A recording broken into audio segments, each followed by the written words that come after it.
Hello there. I'm your imaginary friend. I have another story for you, another Carnacki the Ghost Finder story by William Hope Hodgson.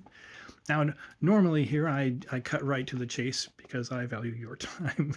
But today I'm going to waste your time just a little bit to talk about my feelings because the Carnacki stories always make me smile just a little because they remind me of Luke Westaway's ghost stories during the time of the plague, which some of you may know was really the primary inspiration for starting this channel. So it always makes me think of that. And now, as always, bear in mind that sometimes an author will have included something in their work that at the time of writing seemed fine to them. And it's not always fine. This is called The Hog.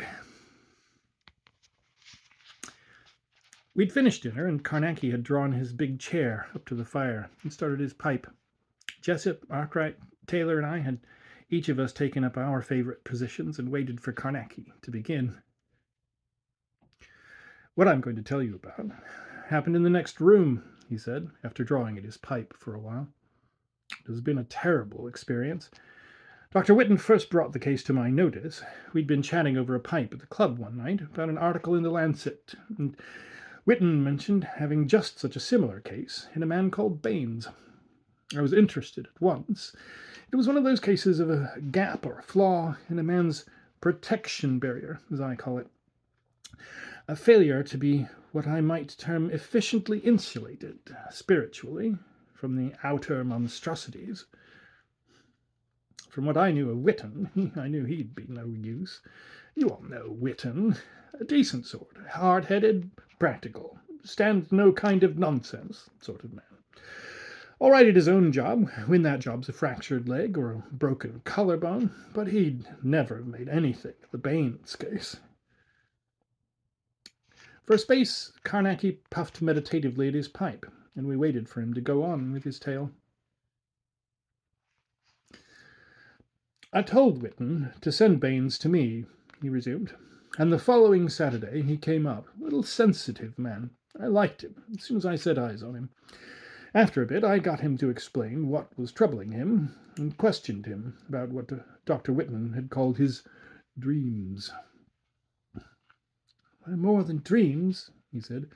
They're so real that they're actual experiences to me. They're simply horrible. And yet there's nothing very definite in them to tell you about. They generally come just as I'm going off to sleep. I'm hardly over before suddenly I seem to have got down into some deep, vague place with some inexplicable and frightful horror all about me. I can never understand what it is, for I never see anything. Only I always get a sudden knowledge, like a warning that I've got down into some terrible place. A sort of hell place, I might call it, where I've no business ever to have wandered. And the warning is always insistent, even imperative, that I must get out, or some enormous horror will come at me. Can't you pull yourself back? I asked him. Can't you wake up? No, he told me. That's just what I can't do, try as I will. I can't stop going along this labyrinth of hell, as I call it to myself, towards some dreadful unknown horror. The warning is repeated ever so strongly, almost as if the live me of my waking moments was awake and aware. Something seems to warn me to wake up, that whatever I do, I must wake, and then my consciousness comes suddenly alive, and I know that my body is there in the bed, but my essence or spirit is still down there in that hell, wherever it is, in danger that is both unknown and inexpressible, but so overwhelming that my whole spirit seems sick with terror.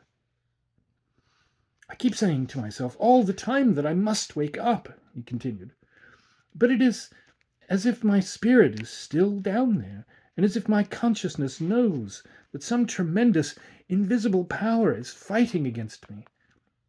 I know that if I do not wake, then I shall never wake up again, but go down deeper and deeper into some stupendous horror of soul destruction. So then I fight. My body lies in the bed there and pulls, and the power down there in that labyrinth exerts itself too, so that I feel a sense of despair greater than any I've ever known on this earth comes on me. I know that if I give way and cease to fight, and do not wake, then I shall pass out to that monstrous horror which seems to be silently calling my soul to destruction. Then I make a final stupendous effort, he continued, and my brain seems to fill my body like the ghost of my soul. I can even open my eyes and see with my brain or consciousness out of my own eyes. I can see the bedclothes, and I know just how I'm lying in the bed. Yet the real me is down in that hell, in terrible danger. Can you get me? He asked. Perfectly, I replied. Well, he went on, I fight and fight. Down there in that great pit, my very soul seems to shrink back from the call of some brooding horror that impels it silently a little further, always a little further, round a visible corner, which, if I once pass, I know I shall never return again to this world. Desperately I fight, brain and consciousness fighting together to help it. The agony is so great that I could scream were it not that I'm rigid and frozen in the bed with fear. Then, just when my strength seems almost gone, soul and body win and blend slowly, and I lie there worn out with this terrible, extraordinary fight. I have still a sense of a dreadful horror all about me, as if out of that horrible place some brooding monstrosity had followed me up, and hangs still and silent and invisible over me, threatening me there in my bed. Do I make it clear to you? He asked. It's like some monstrous presence. Yes, I said, I follow you. The man's forehead was actually covered with sweat, so keenly did he live again through the horrors he'd experienced. After a while, he continued. Now comes the most curious part of the dream, or whatever it is, he said. There's always a sound I hear as I lie there, exhausted, in the bed. It comes while the bedroom is still full of the sort of atmosphere of monstrosity that seems to come up with me when I get out of that place. I hear the sound coming up out of that enormous depth, and it is always the noise of pigs. Pigs grunting, It's just simply dreadful. The dream is always the same. Sometimes I've had it every single night for a week, until I fight not to go to sleep. But of course I have to sleep sometimes. I think that's how a person might go mad, don't you? He finished. I nodded and looked at his sensitive face. Poor beggar. He'd been through it, and no mistake. Tell me some more, I said. The grunting. What does it sound like exactly? It's just like pigs grunting, he told me again. Only much more awful. There are grunts and squeals and pig howls like you hear when their food is being brought to them at a pig farm. You know those large pig farms where they keep hundreds of pigs? All the grunts, squeals, and howls blend into one brutal sound of chaos. Only it isn't a chaos. It all blends in a queer, horrible way. I've heard it.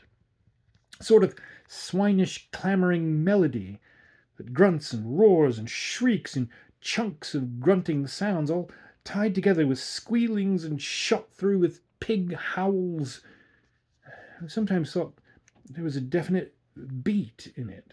For every now and again there comes a gargantuan grunt, breaking through the million pig-voiced roaring, a stupendous grunt that comes in with a beat. Can you understand me? It seems to shake everything. It's like a spiritual earthquake. The howling, squealing, grunting, rolling clamor of swinish noise coming up out of that place, and then the monstrous grunt rising up through it all, an ever-recurring beat out of the depth.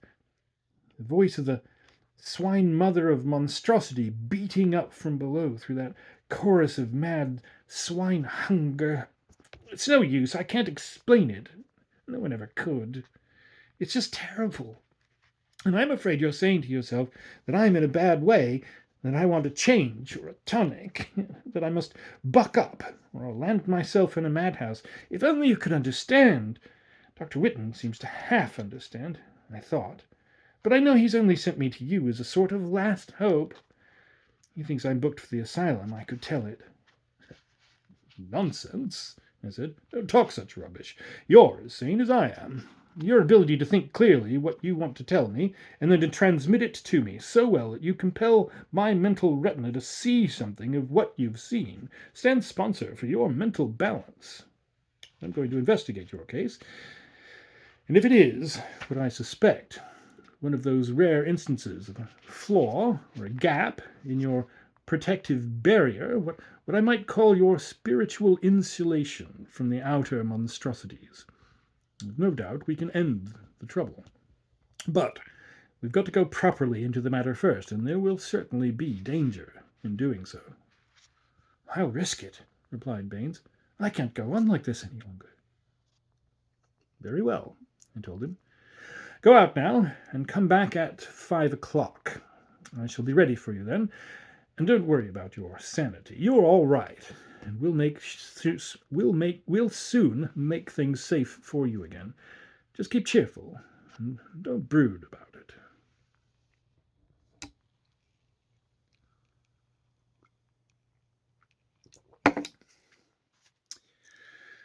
I put in the whole afternoon preparing my experimenting room across the landing there for his case.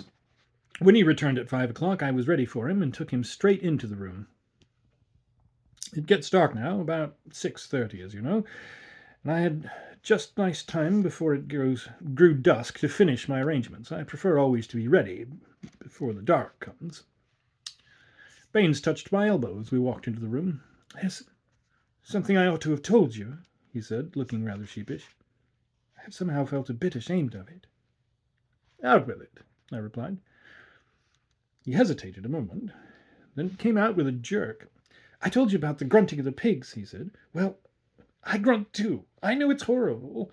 When I lie there in bed and hear those sounds after I've come up, I just grunt back, as if in reply. I can't stop myself. I just do it. Something makes me. I never told Dr. Whitten that.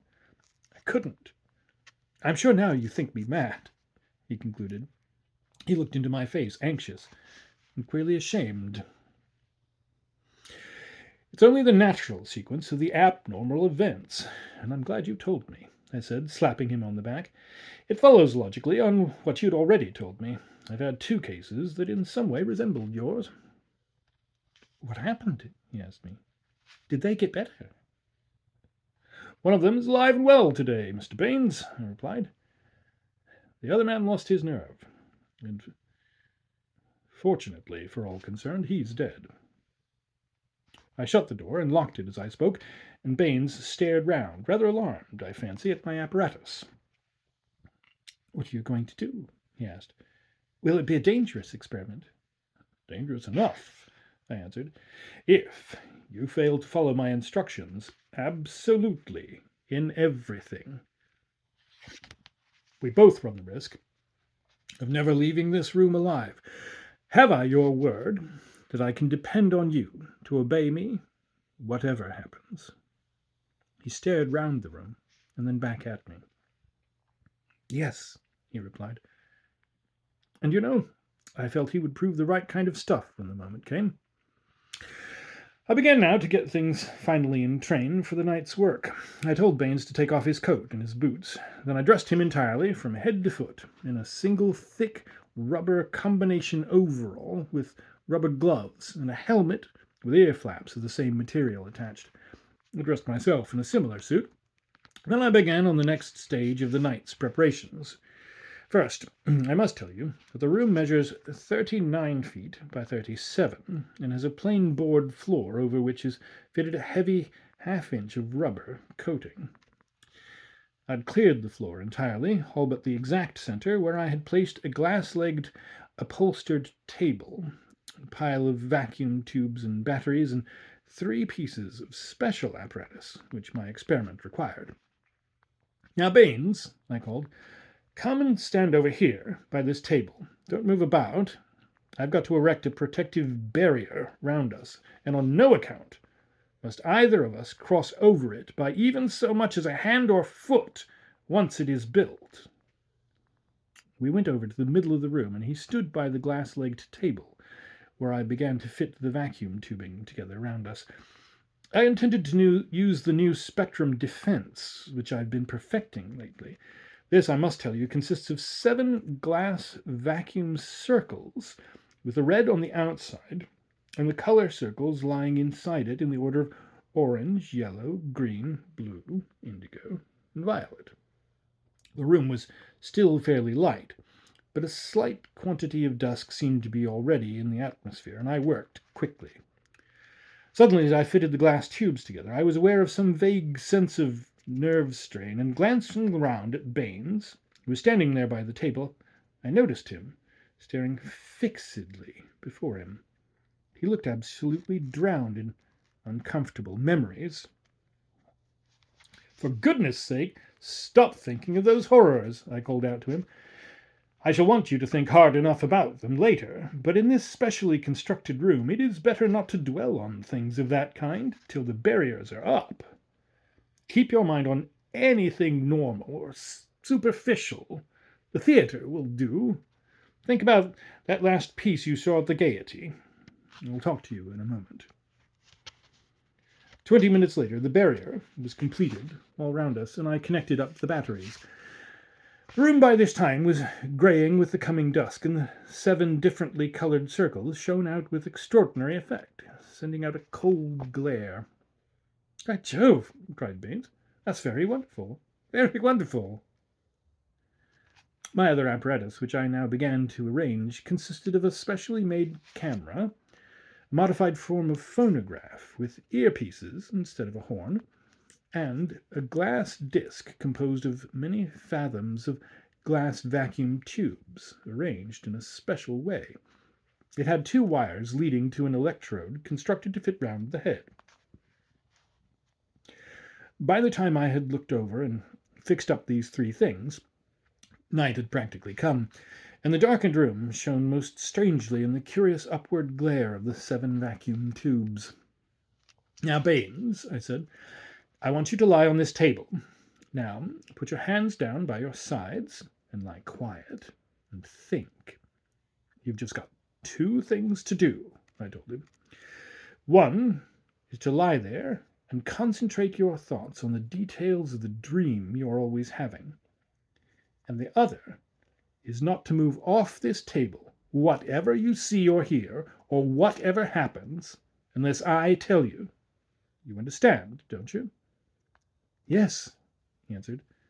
"I think you may rely on me not to make a fool of myself. I feel curiously safe with you somehow." "I'm glad of that," I replied. "But I don't want you to minimize the possible danger too much. There may be horrible danger. Now, just let me fix this band on your head," I added as I adjusted the electrode. I gave him a few more instructions, telling him to concentrate his thoughts particularly upon the noises he heard just as he was waking, and I warned him again not to let himself fall asleep. "Don't talk," I said, "and don't take any notice of me. If you find I disturb your concentration, keep your eyes closed." He lay back, and I walked over to the glass disc, arranging the camera in front of it on its stand in such a way that the lens was opposite the center of the disc. I'd scarcely done this when a ripple of greenish light ran across the vacuum tubes of the disc. This vanished, and for maybe a minute there was complete darkness. Then the green light rippled once more across it, rippled and swung round and began to dance in various shades from a deep heavy green to a rank ugly shade, back and forward, back and forward. Every half second or so there shot across the varying greens a flicker of yellow, an ugly, heavy, repulsive yellow, and then abruptly there came sweeping across the disc a great bead of muddy red. This died as quickly as it came, and gave place to the changing greens shot through by the unpleasant and ugly yellow hues. About every 7th second the disk was submerged, and the other colors momentarily blotted out by the great beat of heavy muddy red, which swept over everything. He's concentrating on those sounds, I said to myself, and I felt queerly excited as I hurried on with my operations. I threw a word over my shoulder to Baines. "Don't get scared. Whatever happens," I said, "you're all right." I proceeded now to operate my camera. It had a long roll of specially prepared paper ribbon in place of a film or plates. By turning the handle, the roll passed through the machine, exposing the ribbon. It took about 5 minutes to finish the roll, and during all that time the green lights predominated, but the dull, heavy beat of muddy red never ceased to flow across the vacuum tubes of the disk at every 7th second. It was like a recurrent beat in some unheard and somehow displeasing melody. Lifting the exposed spool of paper ribbon out of the camera, I laid it horizontally in the 2 rests that I had arranged for it on my modified gramophone, where the paper had been acted upon by the varying colored lights which had appeared on the disk. The prepared surface had risen in curious, irregular little waves. I unrolled about a foot of the ribbon and attached the loose end to an empty spool roller on the opposite side of the machine, which I'd geared to the driving clockwork mechanism of the gramophone. Then I took the diaphragm and lowered it gently into place above the ribbon. Instead of the usual needle, the diaphragm was fitted with a beautifully made metal filament brush about an inch broad, which just covered the whole breadth of the ribbon.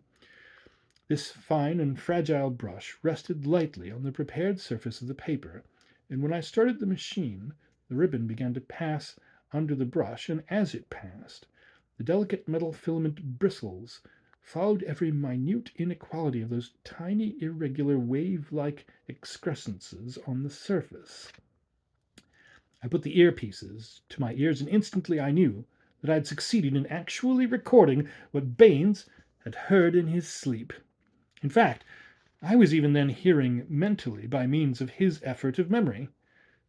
I was listening to what appeared to be the faint, far-off squealing and grunting of countless swine. It was extraordinary, and at the same time exquisitely horrible and vile. It frightened me, with a sense of my having come suddenly and unexpectedly too near to something foul and most abominably dangerous. So strong and imperative was this feeling that I twitched the earpieces out of my ears and sat a while staring round the room, trying to steady my sensations back to normality. The room looked strange and vague in the dull glow of light from the circles, and I had a feeling that a taint of monstrosity was all about me in the air. I remembered what Baines had told me of the feeling he'd always had after coming up out of that place, as if some horrible atmosphere had followed him up and filled his bedroom. I understood him perfectly now, so much so that I had mentally used almost his exact phrase in explaining to myself what I felt. Turning round to speak to him, I saw there was something curious about the center of the defense. Now, before I tell you fellows any more, I must explain that there are certain, what I call focusing qualities about this new defense I've been trying. The Six-End manuscript puts it something like this: avoid diversities of color, not stand ye within the barrier of the color lights, for in color hath Satan a delight, nor can he abide in the deep if ye adventure against him armed with red purple. So be warned. Neither forget that in blue, which is God's color in the heavens, ye have safety. You see, from that statement in the Six-End manuscript, I got my first notion for this new defense of mine. I've aimed to make it a defense and yet have focusing or drawing qualities, such as the Six-End hints at. I've experimented enormously, and I've proved that reds and purples, the 2 extreme colors of the spectrum, are fairly dangerous. So much so that I suspect they actually draw or focus the outside forces. Any action or meddling on the part of the experimentalist is tremendously enhanced in its effect if the action is taken within barriers composed of these colors in certain proportions and tints. In the same way, blue is distinctly a general defense. Yellow appears to be neutral, and green a wonderful protection within limits. Orange, as far as I can tell, is slightly attractive, and indigo is dangerous by itself in a limited way, but in certain combinations with the other colors, it becomes a very powerful defense. I've not yet discovered a tenth of the possibilities of these circles of mine. It's a kind of color organ upon which I seem to play a tune of color combinations that can be either safe or infernal in its effects. You know, I have a keyboard with a separate switch to each of the color circles. Well, you fellows will understand now what I felt when I saw the curious appearance of the floor in the middle of the defense. It looked exactly as if a circular shadow lay not just on the floor, but a few inches above it. The shadow seemed to deepen and blacken at the center, even while I watched it. It appeared to be spreading from the center outwardly, and all the time it grew darker. I was watchful and not a little puzzled, for the combination of lights that I had switched on approximated a moderately safe general defense. Understand, I had no intention of making a focus until I had learnt more. In fact, I meant that first investigation not to go beyond a tentative inquiry into the kind of thing I had got to deal with. I knelt down quickly and felt the floor with the palm of my hand. But it was quite normal to the feel, and that reassured me that there was no scieti mischief abroad, for that is a form of danger which can involve and make use of the very material of the defense itself. It can materialize out of everything except fire. As I knelt there, I realized all at once that the legs of the table on which Baines lay were partly hidden in the ever-blackening shadow, and my hands seemed to grow vague as I felt at the floor. I got up and stood away a couple of feet so as to see the phenomenon from a little distance. It struck me then that there was something different about the table itself. It seemed unaccountably lower. It's the shadow hiding the legs, I thought to myself. This promises to be interesting, but I'd better not let things go too far. I called out to Baines to stop thinking so hard. "Stop concentrating for a bit," I said, but he never answered, and it occurred to me suddenly that the table appeared to be still lower. "Baines!" I shouted. "Stop thinking a moment." Then in a flash I realized it. "Wake up, man! Wake up!" I cried. He'd fallen over asleep, the very last thing he should have done, for it increased the danger twofold. No wonder I'd been getting such good results. The poor beggar was worn out with his sleepless nights. He neither moved nor spoke as I strode across to him. "Wake up!" I shouted again, shaking him by the shoulder. My voice echoed uncomfortably round the big empty room, and Baines lay like a dead man. As I shook him again, I noticed that I appeared to be standing up to my knees in the circular shadow. It looked like the mouth of a pit. My legs from the knees downwards were vague. The floor under my feet felt solid and firm when I stamped on it, but all the same I had a feeling that things were going a bit too far. So striding across to the switchboard, I switched on the full defense. Stepping back quickly to the table, I had a horrible and sickening shock. The table had sunk quite unmistakably. Its top was within a couple of feet of the floor, and the legs had that foreshortened appearance that one sees when a stick is thrust into water. They looked vague and shadowy in the peculiar circle of dark shadows which had such an extraordinary resemblance to the black mouth of a pit. I could see only the top of the table plainly, with Baines lying motionless on it. And the whole thing was going down as I stared into that black circle.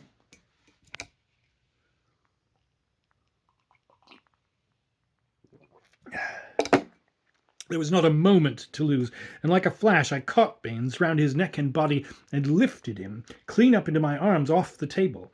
And as I lifted him, he grunted like a great swine in my ear.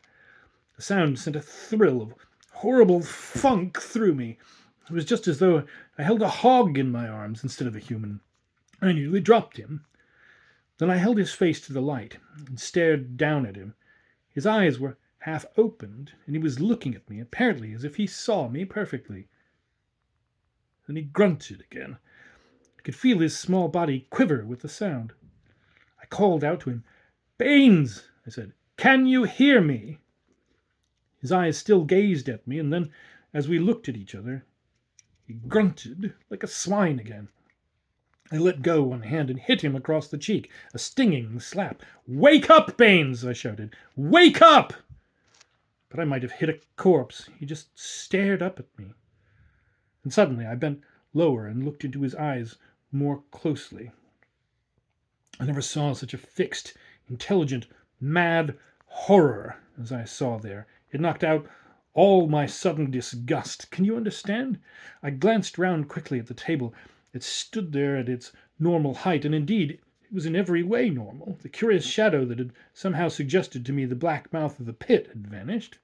I felt relieved, for it seemed to me that I had entirely broken up any possibility of a partial focus by means of the full defense which I had switched on.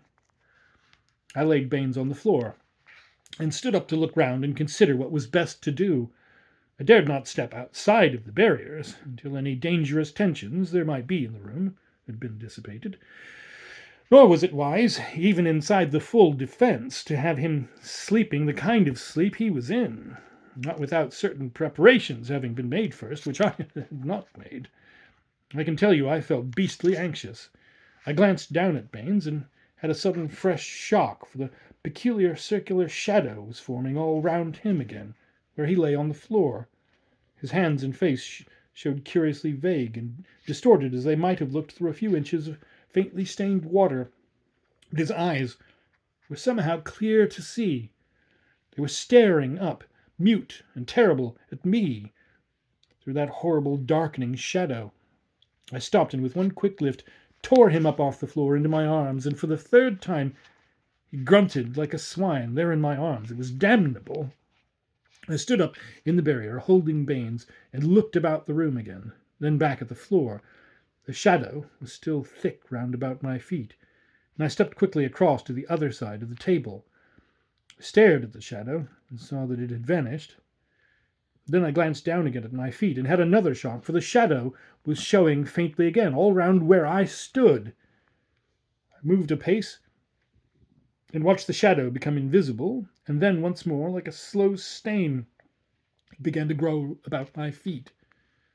I moved again a pace and stared round the room, meditating a break for the door. And then in that instant I saw that this would be certainly impossible, for there was something indefinite in the atmosphere of the room, something that moved, circling slowly about the barrier. I glanced down at my feet and saw that the shadow had grown thick about them. I stepped a pace to the right, and as it disappeared, I stared again round the big room, and somehow it seemed tremendously big and unfamiliar. I wonder whether you can understand. As I stared, I saw again the indefinite something that floated in the air of the room. I watched it steadily for maybe a minute. It went twice completely round the barrier in that time, and suddenly I saw it more distinctly. It looked like a small puff of black smoke. And then I had something else to think about, for all at once I was aware of an extraordinary feeling of vertigo.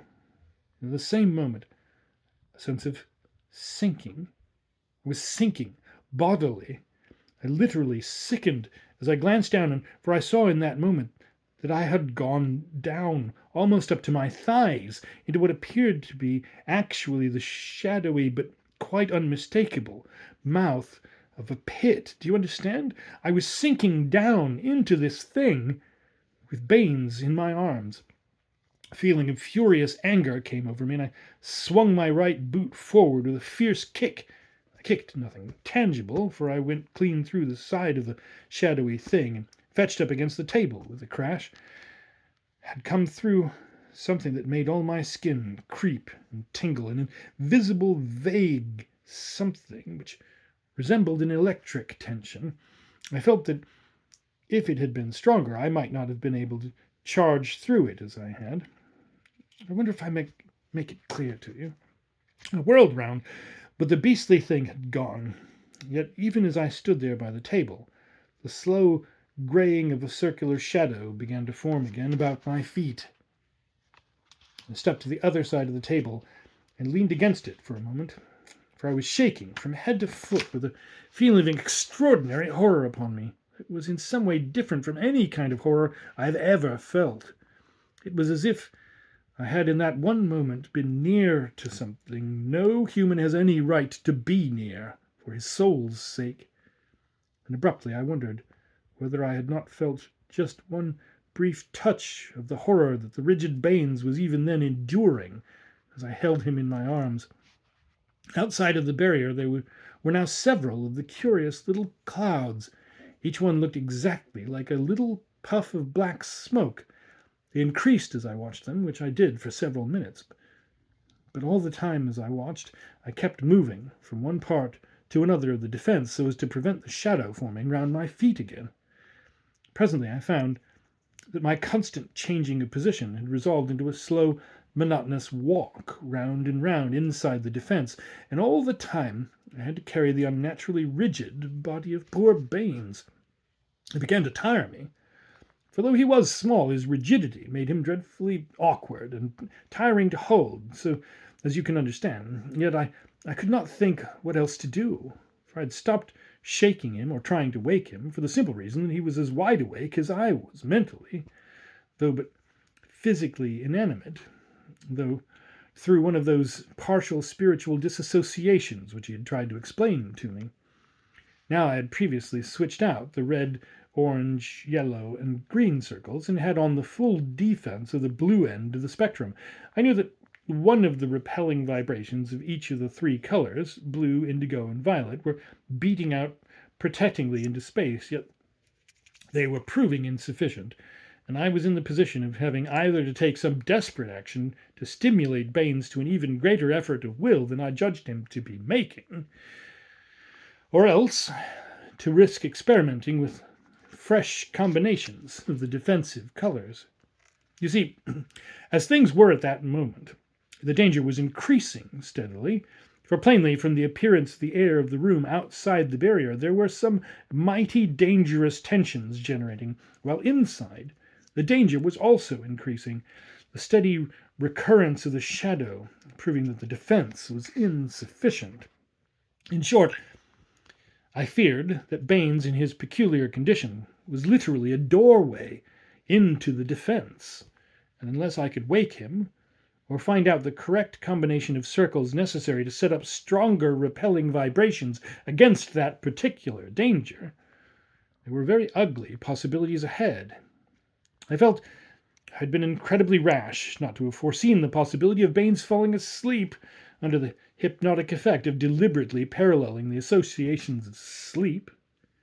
Unless I could increase the repulsion of the barriers, or wake him, there was every likelihood of having to choose between a rush for the door, which the condition of the atmosphere outside the barrier showed to be practically impossible, or of throwing him outside the barrier, which, of course, was equally not possible.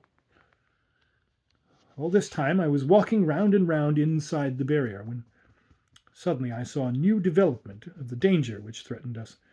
Right in the center of the defense, the shadow had formed into an intensely black circle, about a foot wide. This increased as I looked at it. It was horrible to see it grow. It crept out in an ever-widening circle till it was quite a yard across. Quickly I put Baines on the floor. A tremendous attempt was evidently going to be made by some outside force to enter the defense, and it was up to me to make a final effort to help Baines to wake up. I took out my lancet and pushed up his left coat sleeve. What I was going to do was a terrible risk, I knew, for there is no doubt that in some extraordinary fashion blood attracts. The Sigsand mentions it particularly in one passage, which runs something like this: "In blood there is the voice which calleth through all space. Ye monsters in the deep, hear. and hearing they lust. Likewise hath it a greater power to reclaim backward the soul that doth wander foolish adrift from the body in which it doth have natural abiding. But woe unto him that doth spill the blood in the deadly hour, for there will be surely monsters that shall hear the blood cry. The risk I had to run. I knew that the blood would call to the outer forces, but equally I knew that it should call even more loudly to that portion of Baines's essence that was adrift from him, down in those depths. Before lancing him, I glanced at the shadow. It had spread out until the nearest edge was not more than 2 feet away from Baines's right shoulder, and the edge was creeping nearer like the blackening edge of a burning paper, even while I stared. The whole thing had a less shadowy, less ghostly appearance than at any time before, and it looked simply and literally like the black mouth of a pit. "Now, Baines," I said, "pull yourself together, man. Wake up!" And at the same time as I spoke to him, I used my lancet quickly, superficially. I watched the little red spot of blood well up and then trickle round his wrist and fall to the floor of the defense. And in the moment that it fell, the thing that I had feared happened. There was a sound like a low peal of thunder in the room, and curiously deadly-looking flashes of light rippled here and there along the floor outside the barrier. Once more I called to him, trying to speak firmly and steadily, as I saw that the horrible shadowy circle had spread across every inch of the floor space at the center of the defense, making it appear as if both Baines and I were suspended above an unutterable black void, the black void that stared up at me out of the throat of that shadowy pit. And yet all the time I could feel the floor solid under my knees as I knelt beside Baines, holding his wrist. "Baines!" I called once more, trying not to shout madly at him. "Baines! Wake up! Wake up, man! Wake up!" But he never moved, only stared up at me with eyes of quiet horror that seemed to be looking at me out of some dreadful eternity.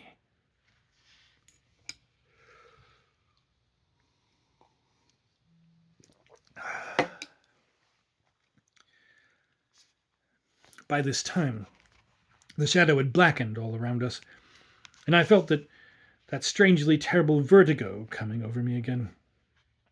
Jumping to my feet, I caught up Baines in my arms and stepped over the first of the protective circles, the violet, and stood between it and the indigo circle, holding Baines as close to me as possible so as to prevent any portion of his helpless body from protruding outside the indigo and blue circles. From the black, shadowy mouth which now filled the whole of the center of the defense, there came a faint sound, not near, but seeming to come up at me out of unknown abysses, very, very faint and lost, it sounded, but I recognized it as unmistakably the infinitely remote murmur of countless swine. In that same moment, Baines, as if answering the sound, grunted like a swine in my arms. There I stood between the glass vacuum tubes of the circles, gazing dizzily into that black, shadowy pit mouth which seemed to drop sheer into hell from below my left elbow. Things had gone so utterly beyond all that I had thought of, and it had all somehow come about so gradually and yet so suddenly that I was really a bit below my natural self. I felt mentally paralyzed and could think of nothing except that not 20 feet away was the door and the outer natural world, and here was I, face to face with some unthought-of danger, and all adrift what to do to avoid it. You fellows will understand this better when I tell you that the bluish glare from the 3 circles showed me that there were now hundreds and hundreds of those small smoke-like puffs of black clouds circling round and round outside the barrier in an unvarying, unending procession. And all the time I was holding the rigid body of Baines in my arms, trying not to give way to the loathing that got me each time he grunted Every 20 or 30 seconds he grunted, as if in answer to the sounds which were almost too faint for my normal hearing. I can tell you it was like holding something worse than a corpse in my arms, standing there balanced between physical death on the one side and soul destruction on the other. Abruptly, from out of the deep that lay so close that my elbow and shoulder overhung it, there came again a hint, marvelously faint, murmur of swine, so utterly far away that the sound was as remote as a lost echo. Baines answered it with a pig-like squeal that set every fibre in me protesting in sheer human revolt, and I sweated coldly from head to foot. Pulling myself together, I tried to pierce down into the mouth of the great shadow, when for the second time a low peal of thunder sounded in the room, and every joint in my body seemed to jolt and burn. And turning to look down the pit, I had allowed one of Baines' heels to protrude for a moment slightly beyond the blue circle, and a fraction of the tension outside the barrier had evidently discharged through Baines and me. Had I been standing directly inside the defense, instead of being insulated from it by the violet circle, then no doubt things might have been much more serious. As it was, I had psychically that dreadful soiled feeling which the healthy human always experiences when he comes too closely in contact with certain outer monstrosities. You fellows remember how I had just the same feeling when the hand came too near me in the gateway case. The physical effects were sufficiently interesting to mention, for Baines' left boot had been ripped open, and the leg of his trousers was charred to the knee, while all around the leg were numbers of bluish marks in the form of irregular spirals. I stood there holding Baines and shaking from head to foot. My head ached, and each joint had a queer numbish feeling, but my physical pains were nothing compared with my mental distress. I felt that we were done. I had no room to turn or move, for the space between the violet circle, which was innermost, and the blue circle, which was the outermost of those in use, was 31 inches, including the 1 inch of the indigo circle.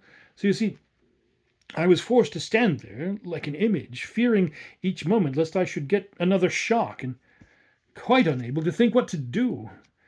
I dare say 5 minutes passed in this fashion. Baines had not grunted once since the tension caught him, and for this I was just simply thankful, though at first I must confess I had feared for a moment that he was dead. No further sounds had come up out of the black mouth to my left, and I grew steady enough again to begin to look about me and think a bit. I leaned again so as to look directly down into the shadowy pit. The edge of the circular mouth was now quite defined, and had a curious, solid look, as if it were formed out of some substance like black glass. Below the edge, I could trace the appearance of solidity for a considerable distance, though in a vague sort of way. The center of this extraordinary phenomenon was simple and unmitigated blackness, an utter velvety blackness that seemed to soak the very light out of the room down into it. I could see nothing else, and if anything else came out of it except a complete silence, it was the atmosphere of frightening suggestion that was affecting me more and more every minute. I turned away slowly and carefully so as not to run any risks of allowing either Baines or myself to expose any part of us over the blue circle. Then I saw that things outside of the blue circle had developed considerably, for the odd black puffs of smoke-like cloud had increased enormously and blent into a great gloomy circular wall of tufted cloud, going round and round and round eternally, and hiding the rest of the room entirely from me. Perhaps a minute passed while I stared at this thing, and then, the room was shaken slightly. The shaking lasted for 3 or 4 seconds and then passed, but it came again in about half a minute and was repeated from time to time. There was a queer oscillating quality in the shaking that made me think suddenly of that Jarvie haunting case. You remember it?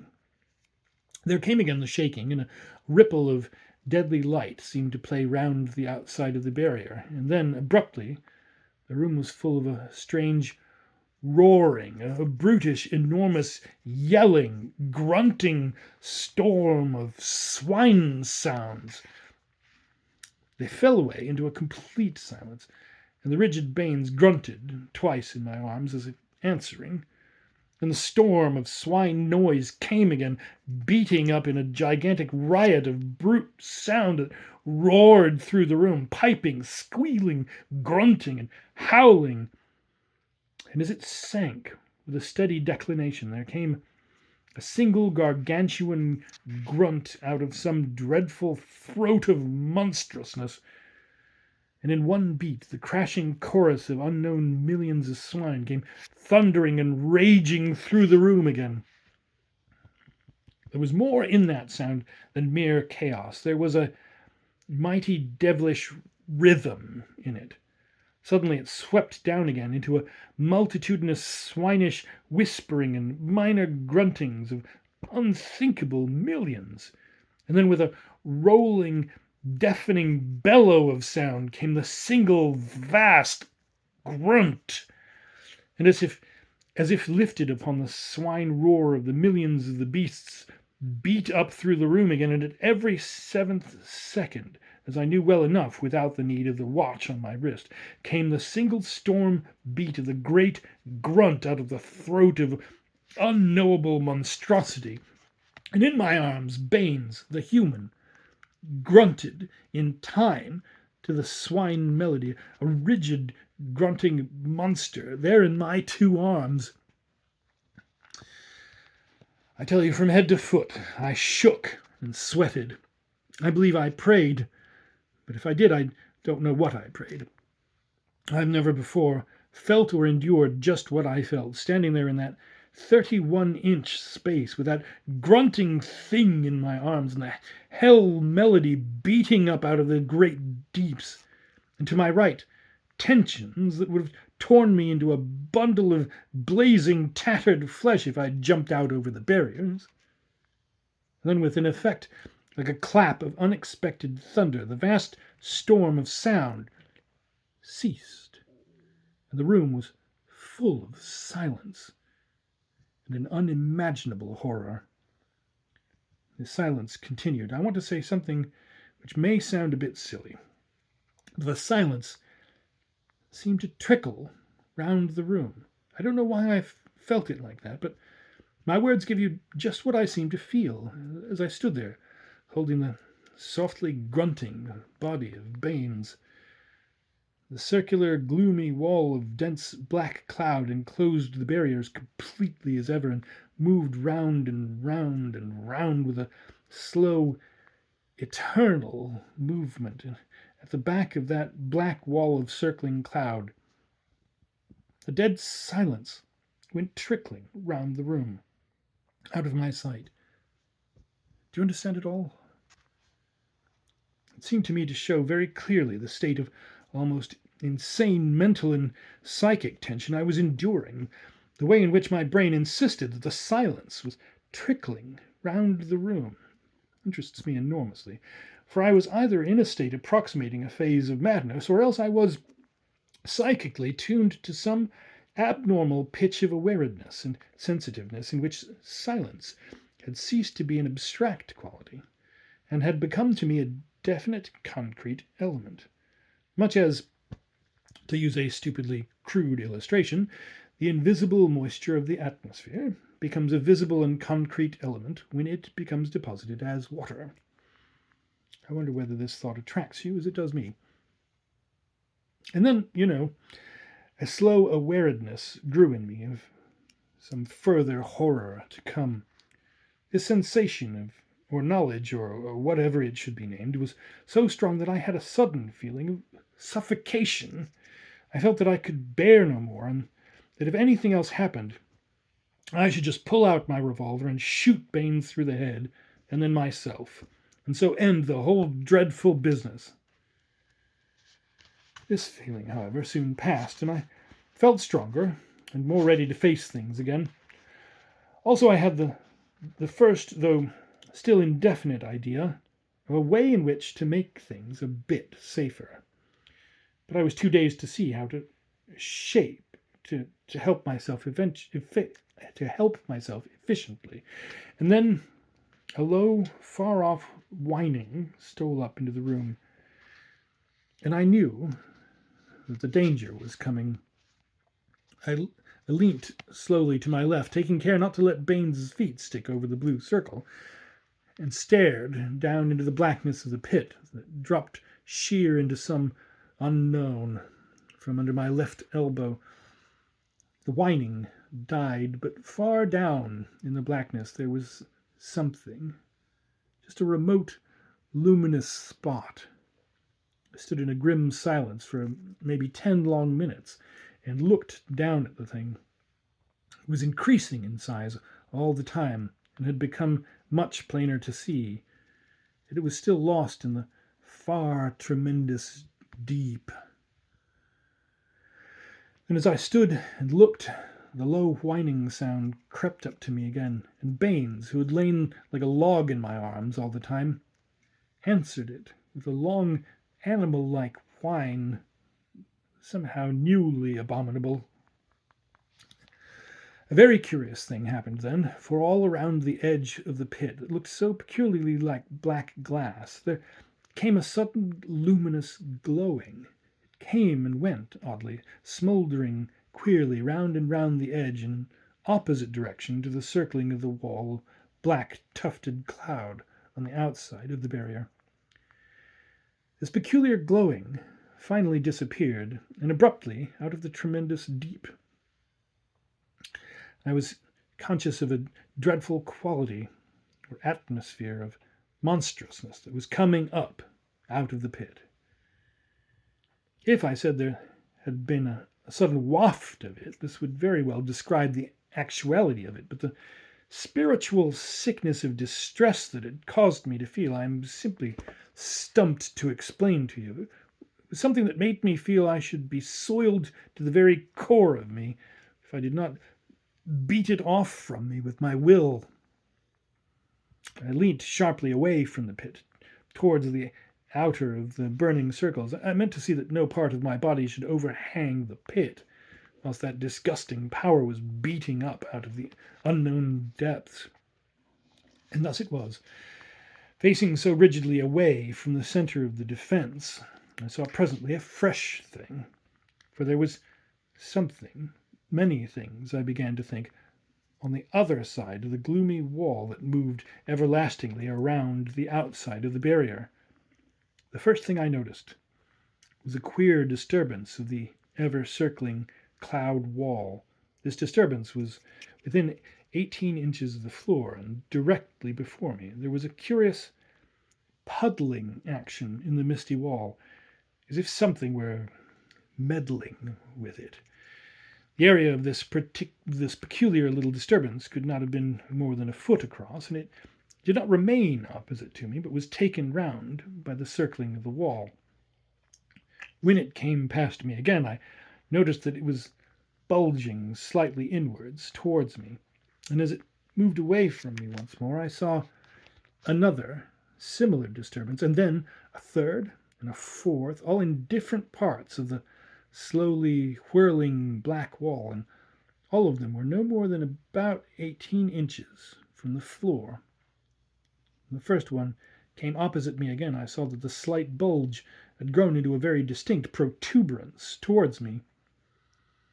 All around the moving wall there had now come these curious swellings. They continued to reach inwards and to elongate, and all the time they kept in a constant movement. Suddenly, one of them broke or opened at the apex, and there protruded through for an instant the tip of a pallid but unmistakable snout. It was gone at once, but I had seen the thing distinctly, and within a minute I saw another one poke suddenly through the wall to my right and withdraw as quickly. I could not look at the base of the strange black moving circle about the barrier without seeing a swinish snout peep through momentarily in this place or that. I stared at these things in a very peculiar state of mind. There was so great a weight of the abnormal about me, before and behind, in every way, that to a certain extent it bred in me a sort of antidote to fear. Can you understand? It produced in me a temporary dazedness in which things and the horror of things became less real. I stared at them as a child stares out from a fast train at a quickly passing night landscape, oddly hit by the furnaces of unknown industries. I want you to try to understand. In my arms, Baines lay quiet and rigid, and my arms and back ached until I was one dull ache in all my body. But I was only partly conscious of this when I roused momentarily from my psychic to my physical awareness to shift him to another position, less intolerable temporarily to my tired arms and back. There was suddenly a fresh thing, a low but enormous, solitary grunt came rolling, vast and brutal, into the room. It made the still body of Baines quiver against me, and he grunted thrice in return, with the voice of a young pig. High up in the moving wall of the barrier, I saw a fluffing out of the black tufted clouds, and a pig's hoof and leg, as far as the knuckle, came through and pawed a moment. It was about 9 or 10 feet above the floor. As it gradually disappeared, I heard a low grunting from the other side of the veil of clouds, which broke out suddenly into a diapason of brute sound, grunting, squealing, and swine howling, all formed into a sound that was the essential melody of the brute, a grunting, squealing, howling roar that rose roar by roar, howl by howl, and squeal by squeal, to a crescendo of horrors, the bestial growths, longings, zests, and acts of some grotto of hell. It's no use. I can't give it to you. I get dumb with the failure of my command over speech to tell you what that grunting, howling, roaring melody conveyed to me. It had in it something so inexplicably below the horizons of the soul in its monstrousness and fearfulness that the ordinary, simple fear of death itself, with all its attendant agonies and terrors and sorrows, seemed like a thought of something peaceful and infinitely holy, compared with the fear of those unknown elements in that dreadful, roaring melody. And the sound was with me, inside the room, there right in the room with me. Yet I seemed not to be aware of confining walls, but of echoing spaces of gargantuan corridors. Curious, I had in my mind those two words, gargantuan corridors. As the rolling chaos of swine melody beat itself away on every side, there came booming through it a single grunt, the single recurring grunt of the hog. For I knew now that I was actually and without any doubt hearing the beat of monstrosity, the hog. In the Sigsand, the thing is described something like this: the hog, which the Almighty alone hath power upon. If in sleep or in the hour of danger ye hear the voice of the hog, cease ye to meddle. For the hog doth be of the outer monstrous ones, nor shall any human come nigh him, nor continue meddling when ye hear his voice. For in the earlier life upon the world did the hog have power, and shall again in the end. And in that the hog had once a power upon the earth, so doth he crave sore to come again. And dreadful shall be the harm to the soul if ye continue to meddle, and to let the beast come nigh. And I say unto all, if ye have brought this dire danger upon ye, have memory of the cross, for of all sign hath the hog the horror. There's a lot more, but I can't remember it all. And that is about the substance of it. There was I holding Baines, who was all the time howling that dreadful grunt out with the voice of a swine. I wonder I didn't go mad. It was, I believe, the antidote of dazedness produced by the strain, which helped me through each moment. A minute later, perhaps 5 minutes, I had a sudden new sensation, like a warning, cutting through my dulled feelings. I turned my head, but there was nothing behind me, and bending over to my left, I seemed to be looking down into that black depth which fell away sheer under my left elbow. At that moment, the roaring bellow of swine noise ceased, and I seemed to be staring down into miles of black ether at something that hung there, a pallid face floating far down and remote, a great swine face. And as I gazed, I saw it grow bigger, a seemingly motionless, pallid swine face rising upward out of the depth. And suddenly I realized that I was actually looking at the hog.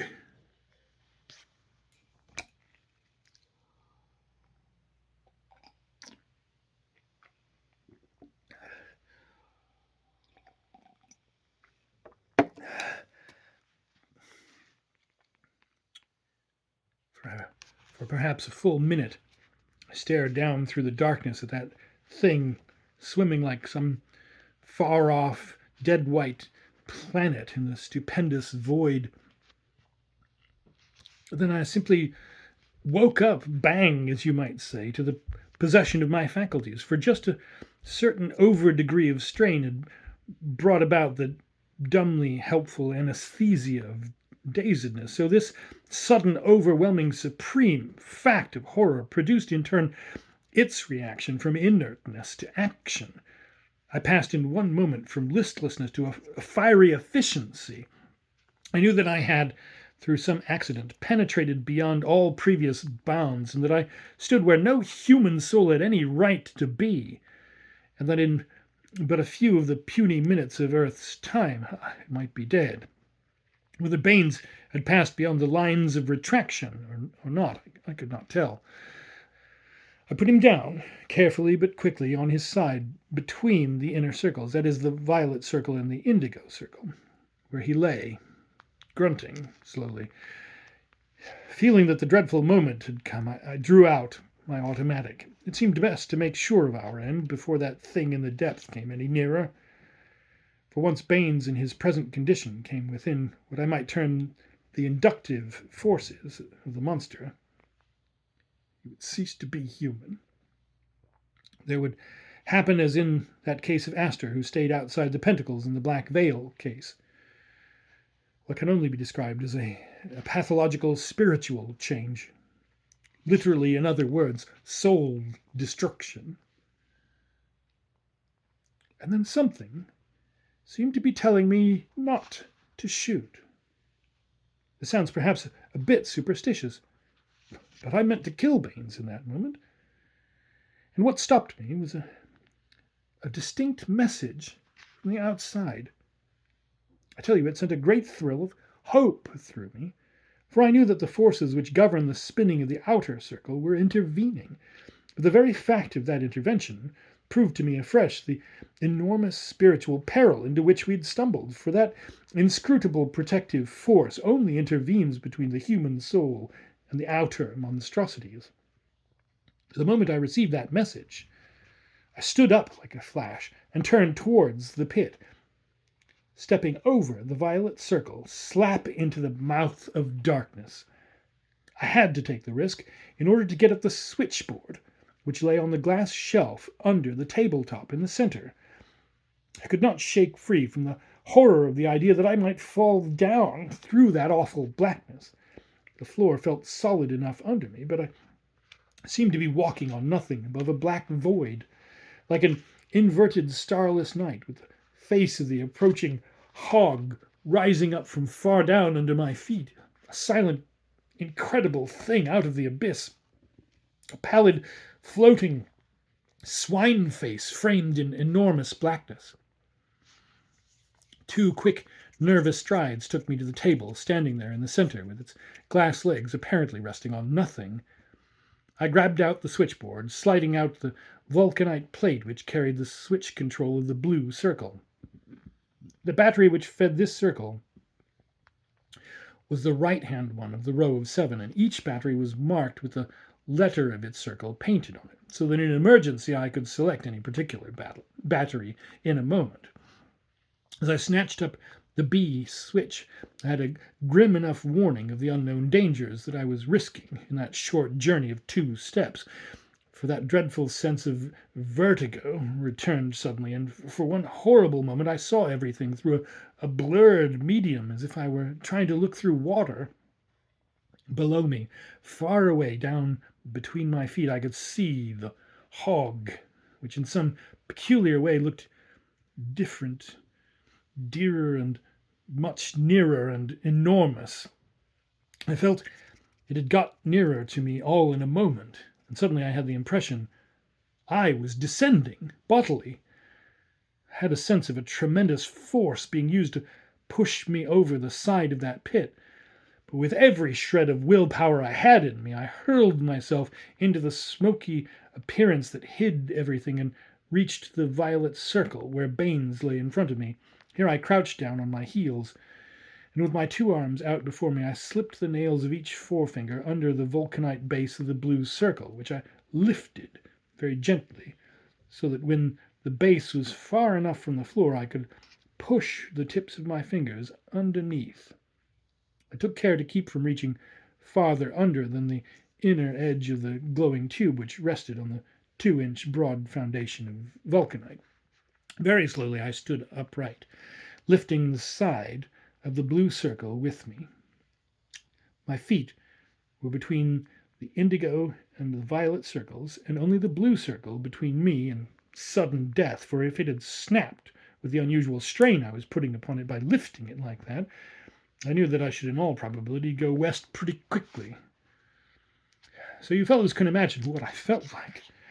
I was conscious of a disagreeable, faint prickling. It was strongest in the tips of my fingers and wrists, and the blue circle seemed to vibrate strangely, as if minute particles of something were impinging upon it in countless millions.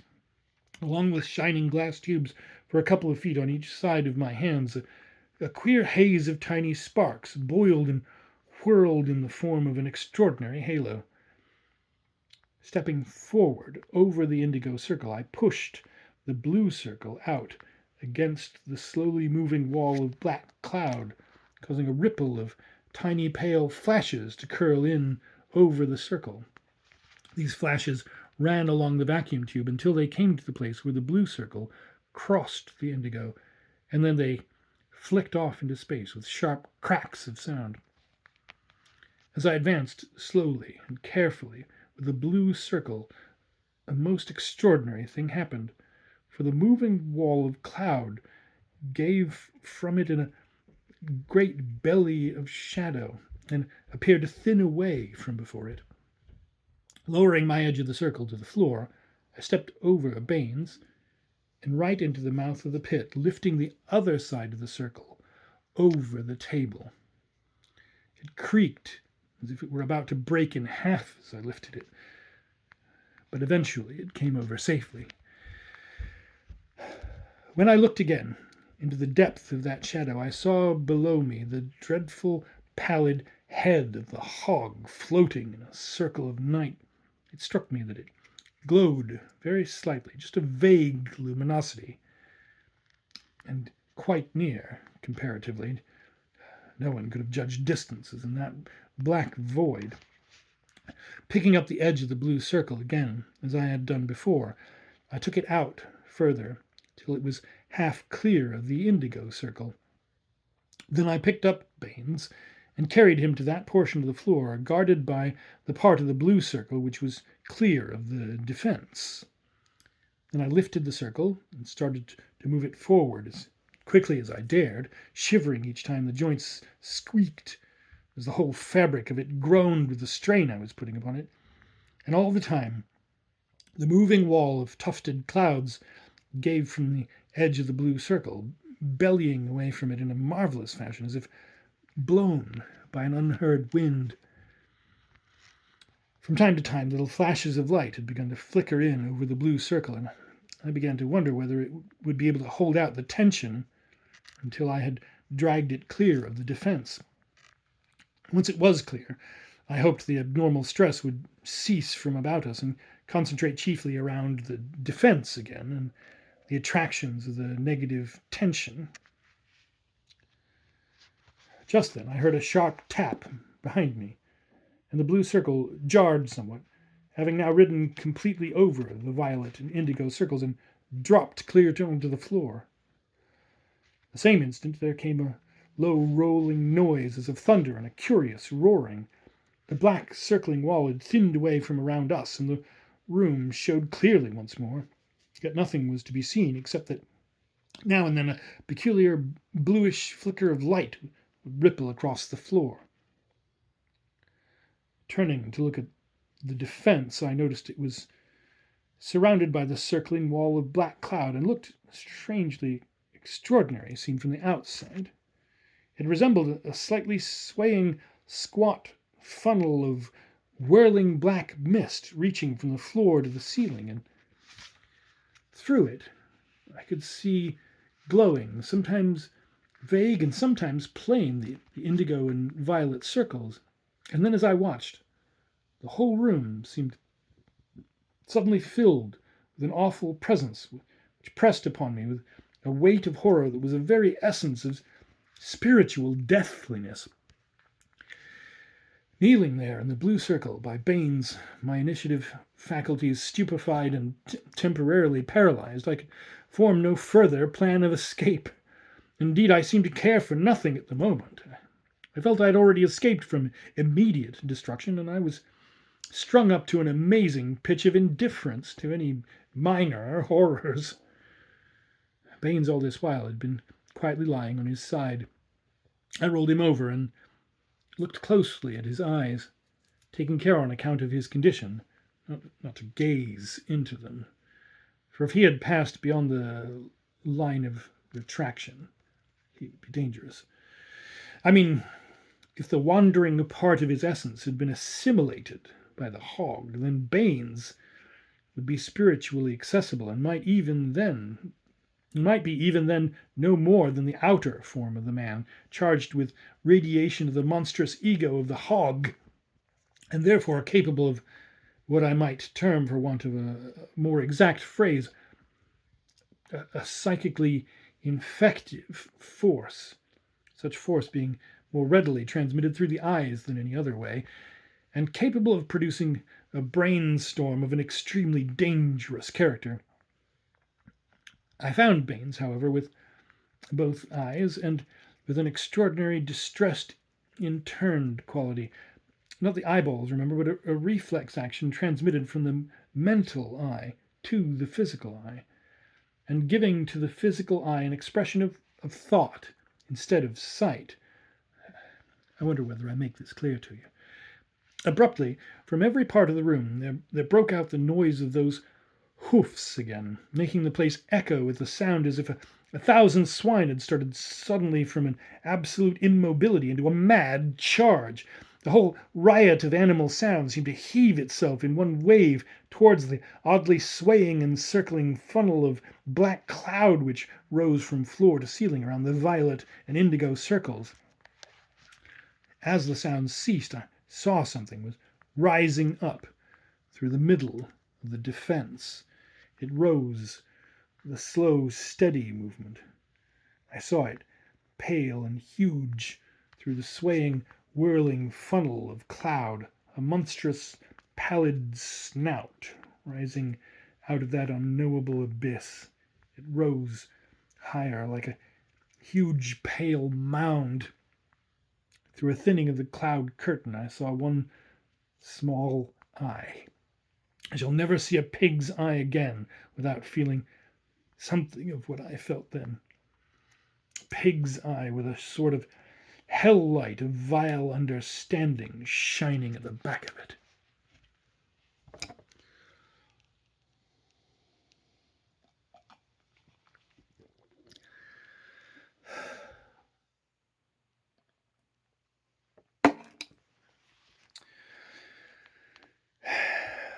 And then, suddenly, a dreadful terror came over me, for I saw the beginning of the end that I'd been dreading all along.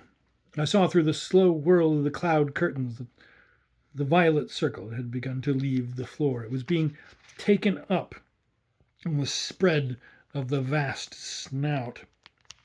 Straining my eyes to see through the swaying funnel of clouds, I saw that the violet circle had melted and was running down the pale sides of the snout in streams of violet-colored fire.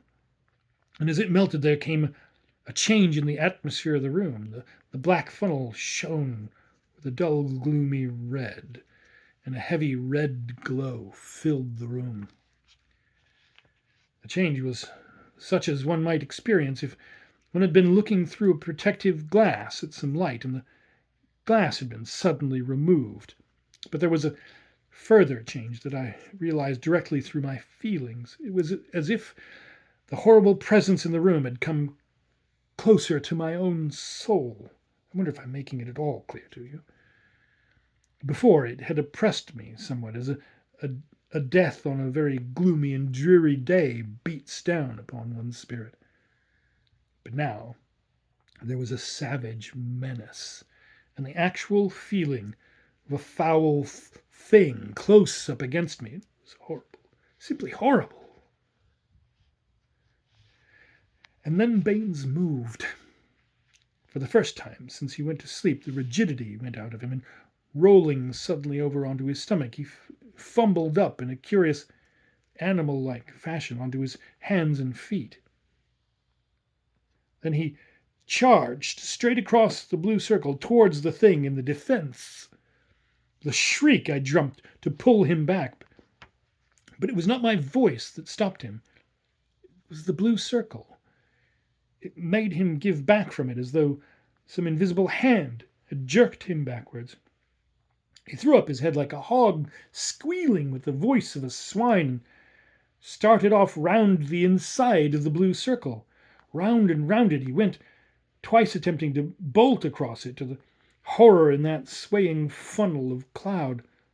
Each time he was thrown back, and each time he squealed like a great swine, the sounds echoing round the room in a horrible fashion, as though they came from somewhere a long way off. By this time I was fairly sure that Baines had indeed passed the line of retraction, and the knowledge brought a fresh and more hopeless horror and pity to me, and a grimmer fear for myself. I knew that if it were so, it was not Baines I had with me in the circle, but a monster, and that for my own last chance of safety, I should have to get him outside the circle. He had ceased his tireless running round and now lay on his side, grunting continually and softly in a dismal kind of way. As the slowly whirling clouds thinned a little, I saw again that pallid face with some clearness. It was still rising, slowly, very slowly, and again a hope grew in me that it might be checked by the defense. Quite plainly I saw that the horror was looking at Baines. And at that moment I saved my own life and soul by looking down. There, close to me on the floor, was the thing that looked like Baines, its hands stretched out to grip my ankles. Another second and I should have been tripped outwards. Do you realize what that would have meant? There was no time to hesitate. I simply jumped and came down crash with my knees on top of Baines. He lay quiet enough after a short struggle, but I took off my braces and lashed his hands up behind him, and I shivered with the very touch of him, as though I was touching something monstrous. By the time I had finished, I noticed that the reddish glow in the room had deepened quite considerably, and the whole room was darker. The destruction of the violet circle had reduced the light perceptibly, but the darkness that I am speaking of was something more than that. It seemed as if something now had come into the atmosphere of the room, a sort of gloom, and in spite of the shining of the blue circle and the indigo circle inside the funnel of cloud, there was now more red light than anything else. Opposite me, the huge cloud-shrouded monster in the indigo circle appeared to be motionless. I could see its outline vaguely all the time, and only when the cloud funnel thinned could I see it plainly. A vast, snouted mound, faintly and whitely luminous, one gargantuan side turned towards me, and near the base of the slope a minute slit out of which shone one whitish eye. Presently, through the thin, gloomy red vapor, I saw something that killed the hope in me and gave me a horrible despair. For the indigo circle, the final barrier of the defense, was being slowly lifted into the air. The hog had begun to rise higher. I could see its dreadful snout rising upward out of the cloud. Slowly, very slowly, the snout rose up, and the indigo circle went up with it. In the dead stillness of that room, I got a strange sense that all eternity was tense and utterly still, as if certain powers knew of this horror I had brought into the world. And then I had an awareness of something coming, something from far, far away. It was as if some hidden, unknown part of my brain knew it. Can you understand? There was somewhere in the heights of space a light that was coming near. I seemed to hear it coming. I could just see the body of Baines on the floor, huddled and shapeless and inert. Within the swaying veil of cloud, the monster showed as a vast, pale, faintly luminous mound, hugely snouted, and an infernal hillock of monstrosity, pallid and deadly amid the redness that hung in the atmosphere of the room. Something told me that it was making a final effort against the help that was coming. I saw the indigo circle was now some inches from the floor, and every moment I expected to see it flash into streams of indigo fire running down the pale slopes of the snout. I could see the circle beginning to move upward at a perceptible speed. The monster was triumphing. Out in some realm of space, a low, continuous thunder sounded. The thing in the great heights was coming fast, but it could never come in time. The thunder grew from a low, far mutter into a deep, steady rolling of sound. It grew louder and louder, and as it grew, I saw the indigo circle now shining through the red gloom of the room. It was a whole foot off the floor. I thought I saw a faint splutter of indigo light. The final circle of the barrier was beginning to melt. That instant, the thunder of the thing in flight, which my brain heard so plainly, rose into a crashing, a world-shaking bellow of speed, making the room rock and vibrate to an immensity of sound. A strange flash of blue flame ripped open the funnel of cloud momentarily from top to base, and I saw for one brief instant the pallid monstrosity of the hog, stark and pale and dreadful. And the sides of the funnel joined again, hiding the thing from me as the funnel became submerged quickly into a dome of silent blue light, God's own color. All at once it seemed the cloud had gone, and from floor to ceiling of the room, in awful majesty, like a living presence, there appeared that dome of blue fire, banded with 3 rings of green light at equal distances. There was no sound or movement, not even a flicker, nor could I see anything in the light, for looking into it was like looking into the cold blue of the skies. But I felt sure that there had come to our aid one of those inscrutable forces which govern the spinning of the outer circle, for the dome of blue light, banded with 3 green bands of silent fire, was the outward or visible sign of an enormous force, undoubtedly of a defensive nature. Through 10 minutes of absolute silence, I stood there in the blue circle, watching the phenomenon. Minute by minute, I saw the heavy, repellent red driven out of the room as the place lightened quite noticeably, and as it lightened, the body of Baines began to resolve out of a shapeless length of shadow, detail by detail, until I could see the braces with which I had lashed his wrists together.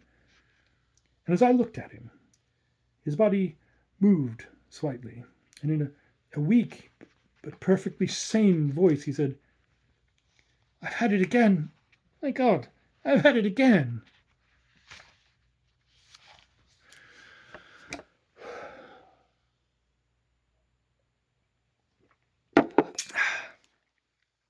I knelt down quickly by his side and loosened the braces from his wrists, helping him to turn over and sit up. He gripped my arm a little crazily with both hands. "I went to sleep after all," he said, "and I've been down there again. My God, it nearly had me. I was down in that awful place, and it seemed to be just round a great corner. I was stopped from coming back. I seemed to have been fighting for ages and ages. I felt I was going mad. Mad. I've been nearly down into a hell. I could hear you calling down to me from some awful height. I could hear your voice echoing along yellow passages. They were yellow. I know they were.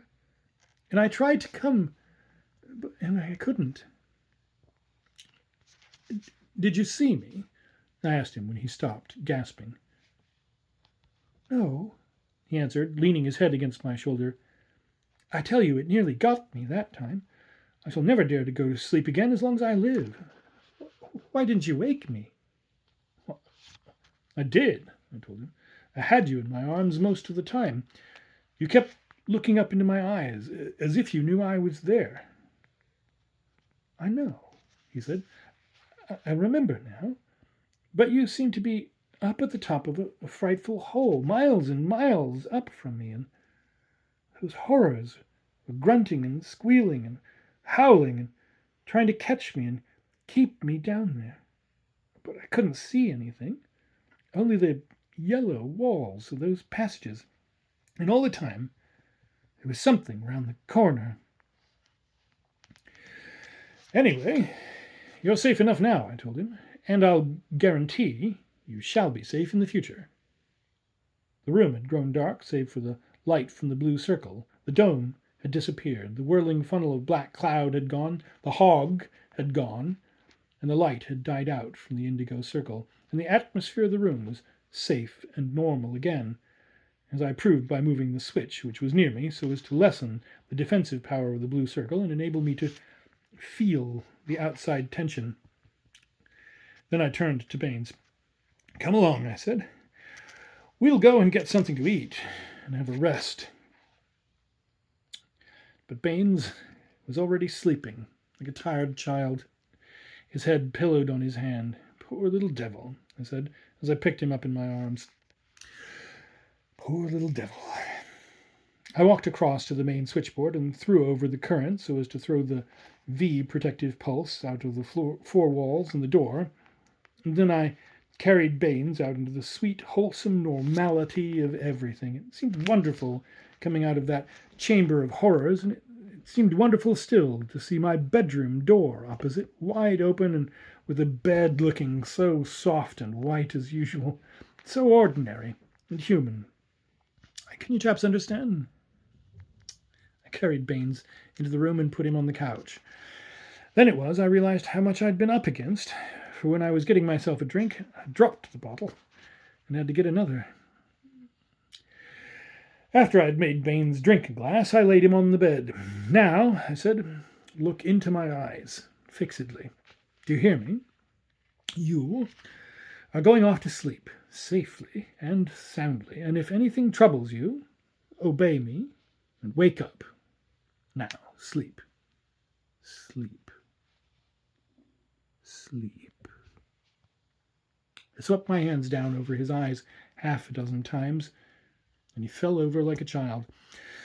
I knew that if the danger came again, he would obey my will and wake up.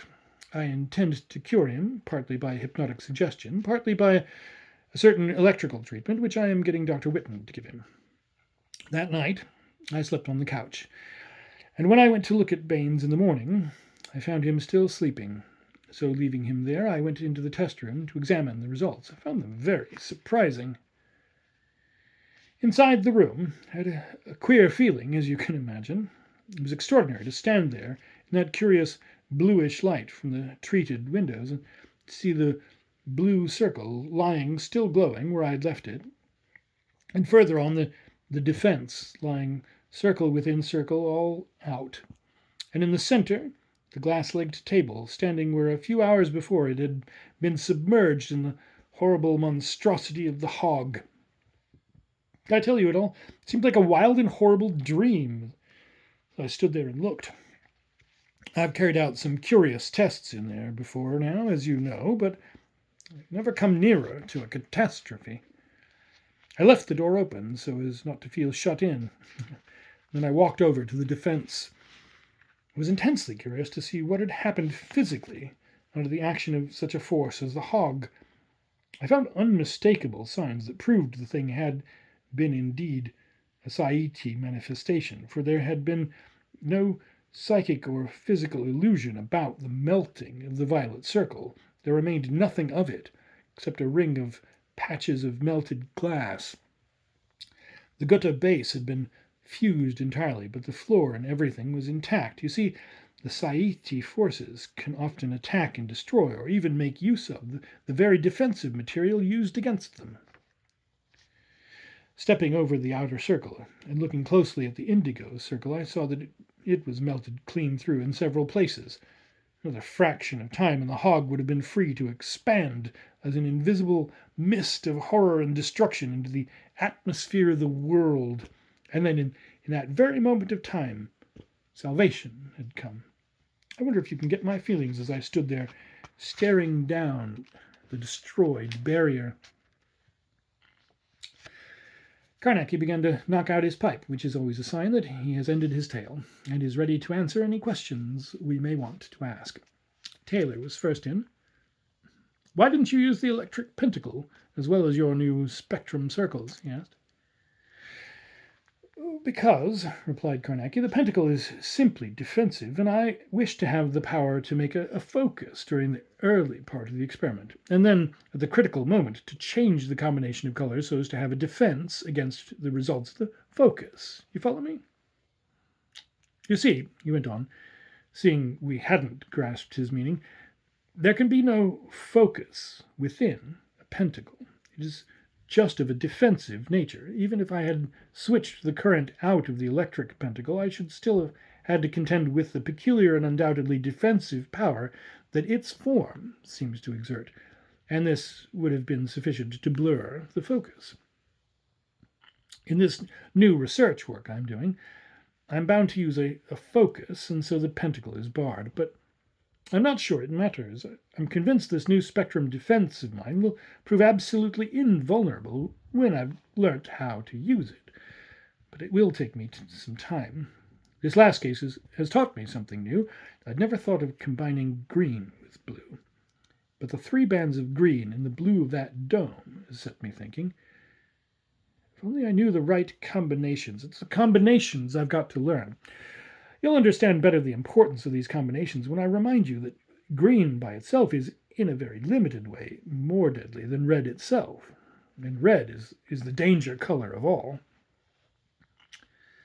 "Tell us, Carnacki," I said, "what is the hog? Can you? I mean, what kind of monstrosity is it?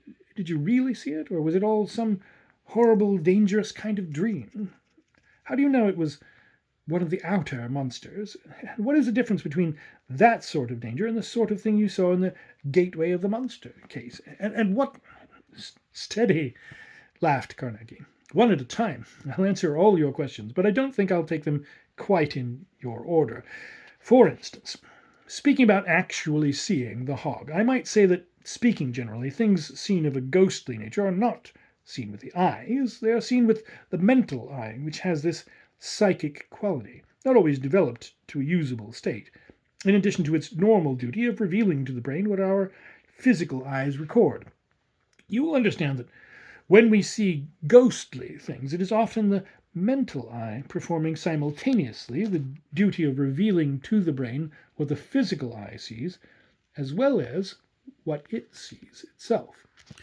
The 2 sights blending their functions in such a fashion gives us the impression that we are actually seeing through our physical eyes the whole of the sight that is being revealed to the brain. In this way, we get an impression of seeing with our physical eyes both the material and the immaterial parts of an abnormal scene. for each part being received and revealed to the brain by machinery suitable to the particular purpose, appears to have equal value of reality. That is, it appears to be equally material. Do you follow me? We nodded our assent, and Carnacki continued. In the same way, were anything to threaten our psychic body, we should have the impression, generally speaking, that it was our physical body that had been threatened, because our psychic sensations and impressions would be superimposed upon our physical, in the same way that our psychic and physical sight are superimposed. Our sensations would blend in such a way that it would be impossible to differentiate between what we felt physically and what we felt psychically. To explain better what I mean, a man may seem to himself in a ghostly adventure to fall, actually. That is, to be falling in a physical sense, but all the while it may be his psychic entity, or being, call it what you will, that is falling. But to his brain there is presented the sensation of falling altogether. Do you get me? At the same time, please remember that the danger is none the less because it is his psychic body that falls. I'm referring to the sensation I had of falling during the time of stepping across the mouth of that pit. My physical body could walk over it easily and feel the floor solid under me, but my psychic body was in very real danger of falling. Indeed, I may be said to have literally carried my psychic body over, held within me by the pull of my life force. You see, to my psychic body, the pit was as real and as actual as a coal pit would have been to my physical body.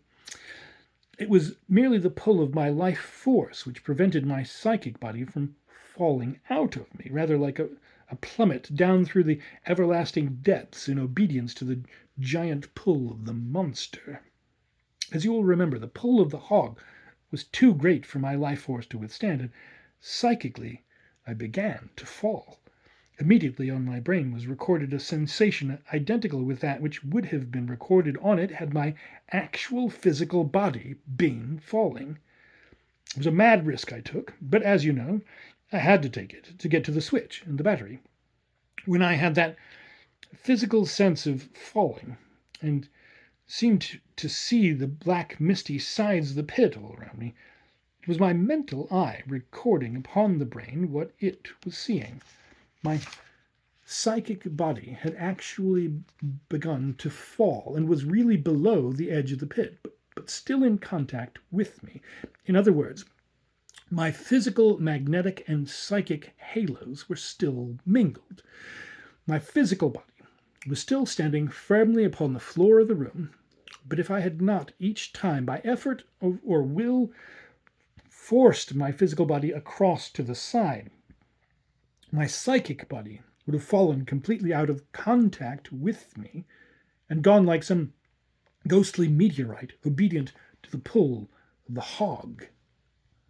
The curious sensation I had of forcing myself through an obstructing medium was not a physical sensation at all, as we understand that word, but rather the psychic sensation of forcing my entity to recross the gap that had already formed between my falling psychic body, now below the edge of the pit, and my physical body standing on the floor of the room.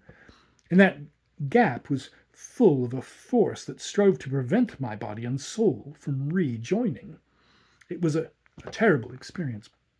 Do you remember how I could still see with my brain through the eyes of my psychic body, though it had already fallen some distance out of me? It was an extraordinary thing to remember.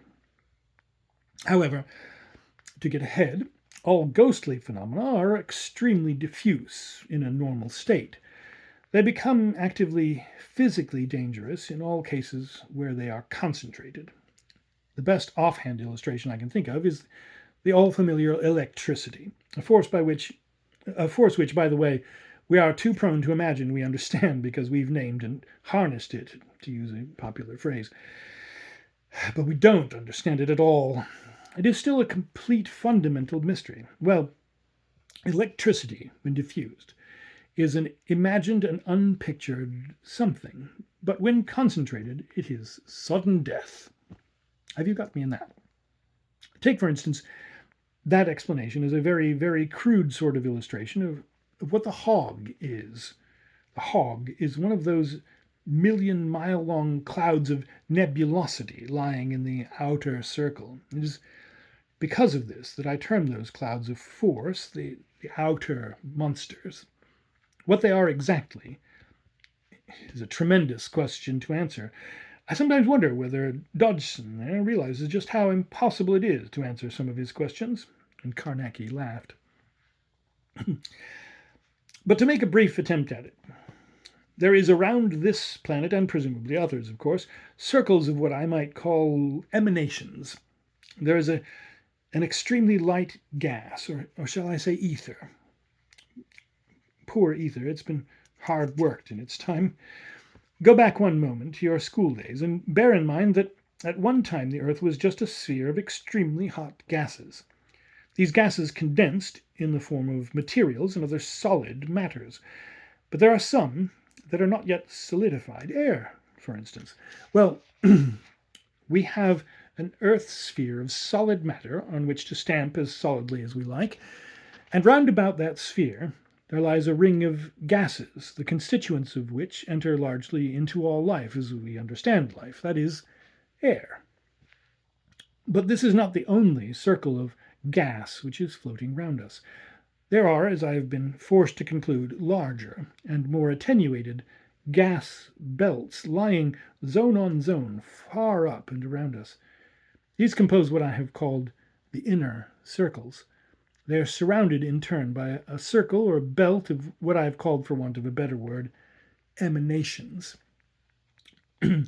This circle, which I have named the outer circle, cannot lie less than 100,000 miles off the Earth, and has a thickness which I presume to be anything between 5 and 10 million miles.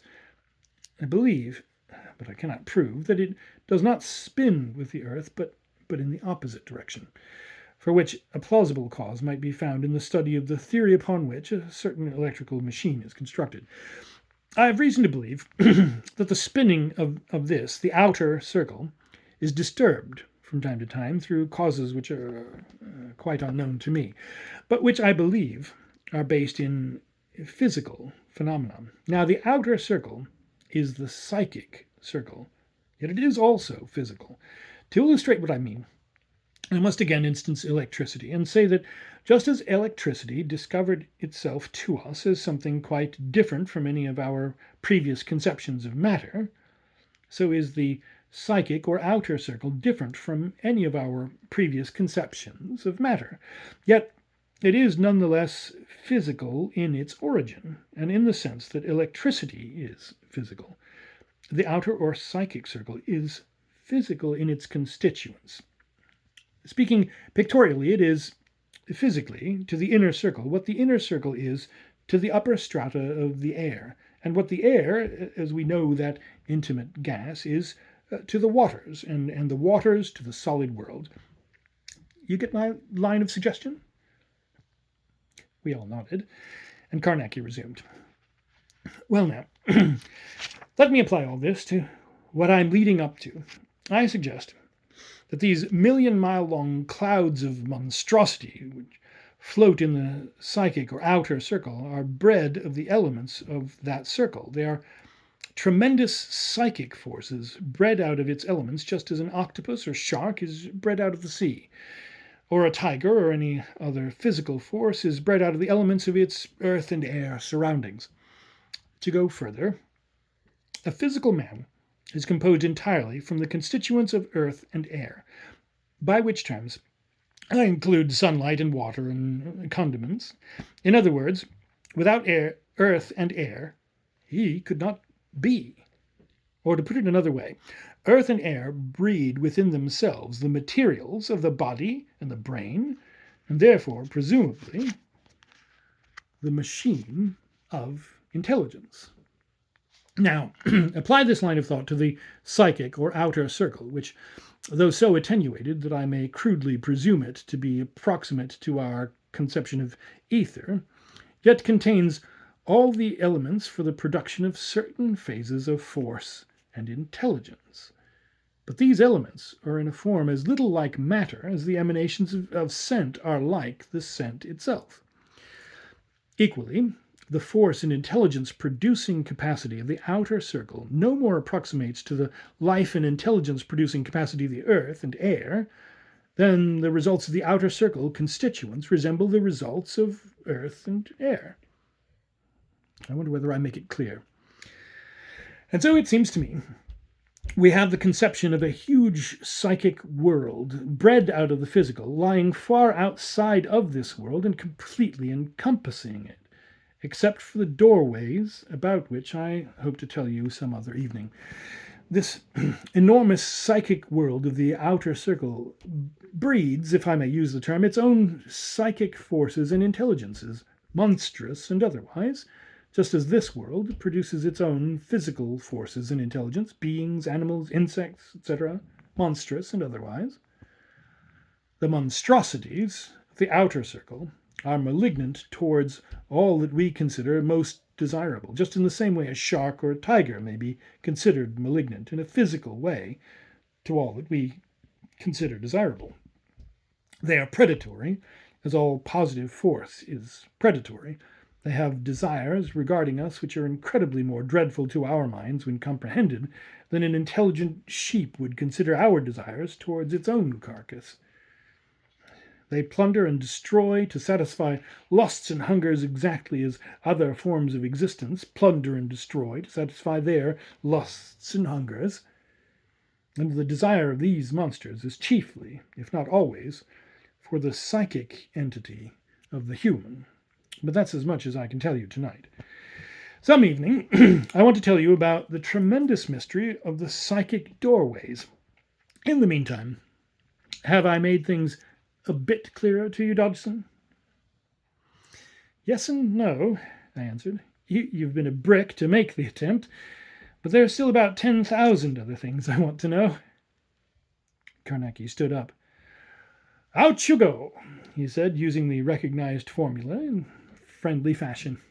Out you go. I want to sleep. And shaking him by the hand, we strolled out onto the quiet embankment.